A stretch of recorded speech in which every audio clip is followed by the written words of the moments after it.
Hello everyone. तो कैसे हैं आप सब? होप सो बहुत अच्छे होंगे। तो गाइस, आज की इस वीडियो के अंदर हम बात करने वाले हैं कुछ लिटरेरी टर्म्स के बारे में, जिनमें नाम आता है ट्रेजेडी का, आयरनी का, सोलोलॉगी का, ब्लैंक वर्स का, comic relief, elegy, metre, plot, catharsis का।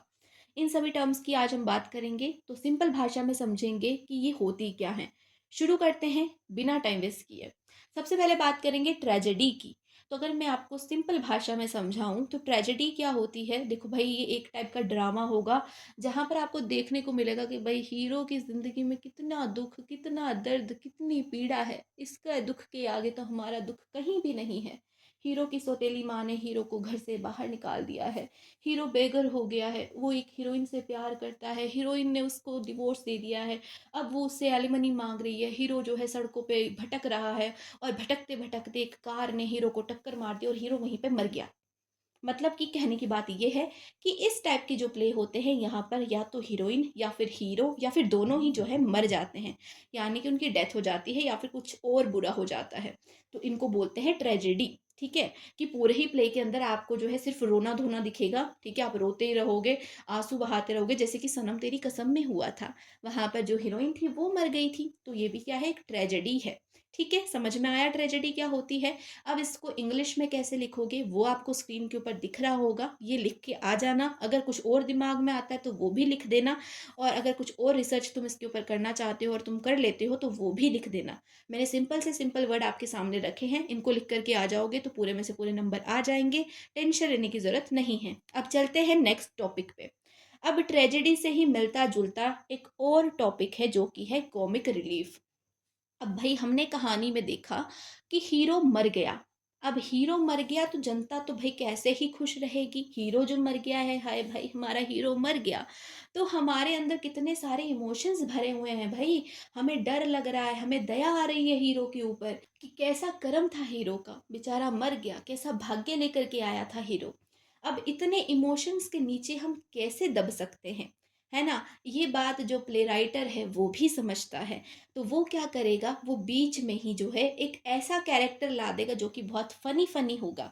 अब जैसे ही हीरो से हीरोइन एलिमनी मांग रही थी, हीरो से जो हीरोइन है वो डिवोर्स मांग रही थी, वो कैरेक्टर आता है और बोलता है कि भाई तू ऐसा कर, अपनी सारी प्रॉपर्टी दान में दे दे, वैसे भी एलिमनी में जाने ही वाली है, चल अपन पार्टी करते हैं, मेरे नाम कर दे, मैं तुझे पैसे देता हूँ और उस पैसे से पार्टी करते हैं। और वो जो है मौज मस्ती करते हैं, और यहाँ पर थोड़ी देर के लिए हम क्या हो जाते हैं, डाइवर्ट हो जाते हैं। जो हमारा एक्चुअल सीन था, एक्चुअल सीन क्या था, हीरो बेचारा बहुत दुख दर्द पीड़ा में है, लेकिन थोड़ी देर के लिए क्या हुआ, जो चीज़ें हैं उनसे हम डाइवर्ट हो गए, हम खुशी खुशी वाली चीज़ें देखने लग गए। हीरो जो है पार्टी कर रहा है, हम भी खुश है भाई, हमारा हीरो पार्टी कर रहा है तो हम खुश क्यों नहीं होंगे, तो हम भी बहुत खुश हैं। तो यहाँ पर क्या हुआ, थोड़ी देर के लिए हम जो मेन चीज़ थी उससे डाइवर्ट हो गए।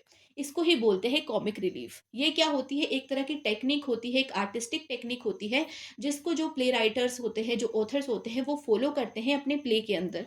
क्यों की जाती है, ताकि जो लोग हैं, जो जनता है जो देख रही है ड्रामा को, वो ज़्यादा ही पेन में ना चली जाए। एक तो भाई जनता जो है ज़्यादा ही इमोशनल हो गई, उनको पकड़ पकड़ के जो है थिएटर से बाहर लेकर के जाना पड़ रहा है, आईसीयू में भर्ती करना पड़ रहा है। इतना भी तो इमोशन नहीं डालना है उनके अंदर, थोड़े लेवल का इमोशन डालना है। तो बीच बीच में क्या करते हैं, वो फनी कैरेक्टर्स लाते हैं, जो बीच बीच में क्या करते हैं, फनी फनी चीज़ें करते हैं, कॉमेडी करते हैं, जिससे क्या होता है, थोड़ी देर के लिए जो लोग होते हैं उनका मन शांत होता है।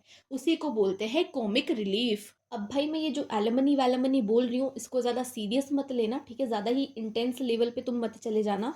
अब बात करते हैं ट्रेजेडी से रिलेटेड एक और टॉपिक के बारे में, जिसका नाम है कैथारसिस। अब आपके दिमाग में आ रहा होगा कि दीदी सारे ही टॉपिक्स ट्रेजेडी से ही रिलेटेड है क्या। तो भाई, ये जो दो टॉपिक हैं, इनकी अम्मा का नाम ही ट्रेजेडी है, ये ट्रेजेडी से ही रिलेट करते हैं। तो अब मैं क्या ही कर सकती हूँ, तो चलो पढ़ाती हूँ आपको कैथारसिस क्या होता है। तो वापस से चलते हैं हमारी कहानी के ऊपर, जहां पर भाई हमारा हीरो मर गया, उसको कार ने टक्कर मारी और वो मर गया। हम बहुत दुख में हैं, हम बहुत दर्द में हैं, हमें लग रहा है कि भाई अब तो हम जिंदा नहीं रह सकते क्योंकि हमारा हीरो ही मर गया है। तो उस टाइम पे हम बहुत ज़्यादा हेवी हो चुके हैं, हमारा जो दिल है वो बहुत हेवी हो चुका है, हम इमोशंस के नीचे दब चुके हैं। और उसी समय हम रो देते हैं, थोड़ा सा हमें हल्का फील होता है, थोड़ा सा हमें लगता है चलो ठीक है। या फिर हम देखते हैं कि भाई हीरो की लाइफ में तो पहले ही बहुत दुख था, अब मर गया है तो चलो दुखों से तो मुक्ति मिली, तो थोड़ी सी हमें रिलीफ मिल गई है ना, हमने पॉजिटिव वे निकाल लिया। वही चीज़ क्या है, कैथारसिस है। कैथारसिस का मतलब क्या है कि आपको जो चीज़ें चल रही होती हैं उनसे, जो इमोशंस होते हैं उनसे जो है आपको रिलीफ मिल जाती है, उसी को बोला जाता है कैथारसिस। ठीक है, ये समझ में आया। अब इसको लिखना कैसे है, स्क्रीन के ऊपर देखो। ठीक है, अब बात करते हैं नेक्स्ट टॉपिक के बारे में। तो नेक्स्ट टॉपिक हमारे पास आता है ब्लैंक वर्स। डरो मत, ये ट्रेजेडी से रिलेट नहीं करता। अब ब्लैंक वर्स क्या होता है, तो देखो बचपन में हम सभी ने जो है कविता तो बोली होगी, जैसे कि मछली जल की रानी है, जीवन उसका पानी है।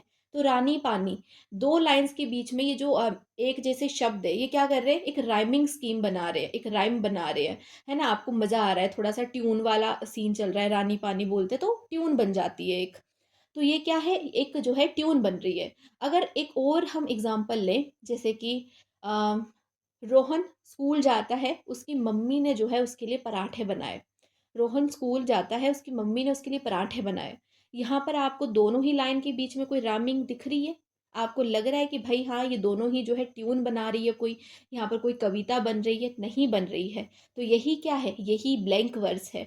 यानी कि ब्लैंक वर्स क्या करता है, ये एक अनराइम्ड वर्स होता है, इनके बीच में कोई राइमिंग नहीं होती, उसी को बोला जाता है ब्लैंक वर्स। इसके अंदर 5 फीट होते हैं, हर एक फीट के अंदर 2 सिलेबल होते हैं।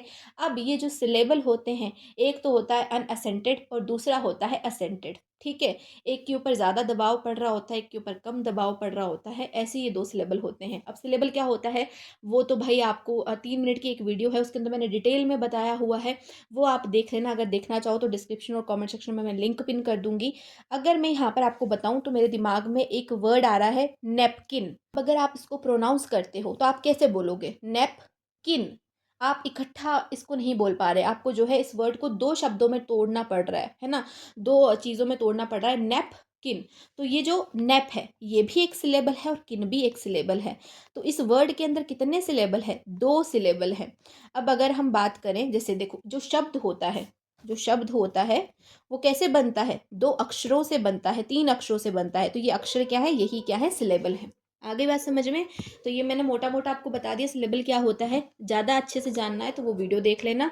तो ब्लैंक वर्ड्स क्या होता है, दिमाग में यही रखो कि इसके अंदर 5 फीट होते हैं, अनराइम्ड होता है, हर फीट के अंदर 2 सिलेबल होते हैं। ठीक है, एक असेंटेड होता है, एक अनअसेंटेड होता है। यही आपका ब्लैंक वर्ड्स होता है। आगे बात समझ में। अब चलते हैं नेक्स्ट के ऊपर। तो एलेगी, एलेगी क्या होती है, तो देखो भाई जब हम कोई मर जाता है या कोई बंदा हमसे दूर चला जाता है, तो हमें बहुत दुख होता है, और हम क्या करते हैं, कई बार जो है उसके लिए पोइम लिख देते हैं, कई बार जो है गाने लिख देते हैं। उसी को क्या बोला जाता है, एलेगी बोला जाता है। एलेगी क्या होती है, एक तरह से शोक गीत भी होता है। अब आपके ही सिलेबस में एक एलेगी है, an elegy written in country churchyard, जिसको थॉमस ग्रे ने लिखा है ना। थॉमस भाई साहब ने क्यों लिखा है, क्योंकि जो उनके फ्रेंड थे रिचर्ड राइट, उनकी डेथ हो गई थी, उनके लिए जो है इस पोइम को लिखा गया था। ठीक है, तो ये क्या है, एक एलेगी है। तो इसके अंदर क्या हुआ था, एक तरह से ये क्या है, एक शोक गीत है। एलेगी जो है वो किसी एक इंसान के लिए भी लिखी जा सकती है, या फिर किसी ज़्यादा लोगों के लिए भी लिखी जा सकती है। अब जैसे कि हमारे जो, मैंने आपको एक और चैप्टर पढ़ाया था अब्राहम लिंकन का, अब्राहम लिंकन के लिए जो है लिखा गया था वो ओ कैप्टन माई कैप्टन, वो भी आपके सिलेबस में ही है, वॉल्ट विटमन का चैप्टर है। तो ये एक पोइम है जिसमें अब्राहम लिंकन की डेथ हो जाती है, उसकी वजह से जो है इस पोइम को लिखा गया था। तो ये भी क्या है, एक एलेगी है। ये क्या है, अब्राहम लिंकन के लिए उनको याद करते हुए जो है एक शोक गीत कह लो, या आप, या फिर उनको उनकी याद में एक कविता कह लो, ये भी क्या है, एक एलेगी है। तो एलेगी आपको समझ में आ गया कि ये एक तरह का शोक गीत होता है, इसके जरिए जो है हम अपनी भावनाओं को दिखाते हैं और हम थोड़े से दुखी होते हैं। ठीक है, अब नेक्स्ट टॉपिक आपके पास आता है सोलोलॉकी। अब ये क्या होता है, तो देखो भाई, जब भी आपने देखा होगा कि कोई कई बार नाटक चल रहा होता है, कोई ड्रामा चल रहा होता है, इंडियन सीरियल की बात करते हैं, तो ट्यून चल रही होती है। अब मैं ट्यून अच्छे से निकाल नहीं पा रही हूँ भाई, क्योंकि मैं सिंगर नहीं हूँ। तो ऐसे कुछ ट्यून्स चल रही होती हैं, और यहाँ पर एक कैरेक्टर जो है आपको दिखता है। पूरे कैमरा में सिर्फ एक ही कैरेक्टर है, जो कि पता नहीं कौन से ख्यालों में खोया हुआ है, और अपने थॉट्स को जो है वो जोर जोर से बोल के बता रहा है, जबकि उसको सुनने वाला कोई है ही नहीं। पूरी स्टेज पे वो एक अकेला बंदा है या फिर बंदी है जो बोले जा रही है फालतू में, कोई भी उसको सुन नहीं रहा है।